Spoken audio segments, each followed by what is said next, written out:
અસંભવને પણ સંભવ કરનારા એવા શ્રી સંભવનાથ દાદા આપણા સૌનું રક્ષણ કરો. શાસન નાયક પાવાપુરી મંડન શ્રી વીર પ્રભુના ચરણોમાં વંદના. લેખ મીટે નહીં મેખ લગાયો. અમરદત્ત અને મિત્રાનંદના જીવનની આ કથા પર આ શીર્ષક કેવું સાર્થક લાગે છે એ તો આ કથા સાંભળ્યા પછી જ આપણને ખ્યાલ આવે છે. પ્રવચન શ્રુત તીર્થ પ્રેરક સિદ્ધ હસ્ત લેખક પૂજ્ય આચાર્ય વિજય શ્રી પૂર્ણચંદ્ર સુરીશ્વરજી મહારાજાએ કર્મની સચોટ સમજણ આપતી આ કથા આપણા સૌની સમક્ષ મૂકીને અનન્ય ઉપકાર કર્યો છે. માલવ દેશમાં ઉજ્જૈની નગરીમાં બાળકોની કંદૂક ક્રીડાથી શરૂ થતી આ કથા અનેક ઘટનાઓની હારમાળ સર્જી દે છે. શબની થયેલી એ ભયંકર ભવિષ્યવાણી હરદમ મિત્રાનંદના કાનમાં ગુંજતી જ રહે છે. ઉજ્જૈનીથી શરૂ થતી આ યાત્રા પાટલીપુત્ર તરફ, પાટલીપુત્રથી કોંકણ દેશ, કોંકણ દેશમાં સોપારક નગરથી અવંતીપુરી, અવંતીપુરીથી ફરી પાટલીપુત્ર અને અંતે વસંતપુરીના માર્ગથી ફરી ઉજ્જૈનીના એ ઉપવનમાં એ જ વૃક્ષ પર લાવીને મૂકી દે છે. આ યાત્રામાં ઊભા થતા સવાલો જ્યારે અંતે જવાબ સાથે પ્રસ્તુત થાય છે ત્યારે આ શીર્ષક સમજાય છે.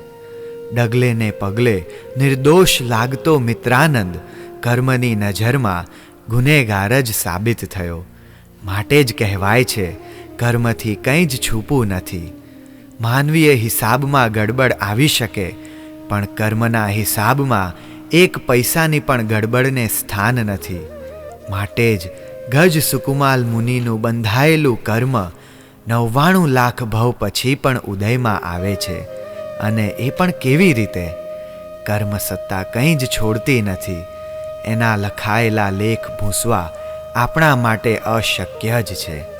આપણા અનેક વર્ષોના પ્લાનિંગને તહેસ નહેસ કરવાની ક્ષમતા છે આ કર્મસત્તામાં. સાગર જેવા શાંત જીવનમાં સુનામી લાવીને વિધ્વંસ મચાવવાની ક્ષમતા છે આ કર્મસત્તામાં. નિમિત્ત બસ એક જ, આપણા કુકર્મો. આપણે જાગૃત બની આપણા કર્મો કરીશું તો ક્યારેય કર્મસત્તા આપણને હેરાન નહીં કરે.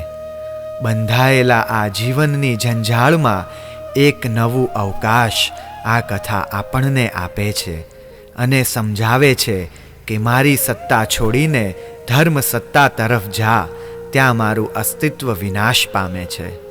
કર્મ સત્તાથી બચવા એકમાત્ર શરણ છે ધર્મ સત્તા.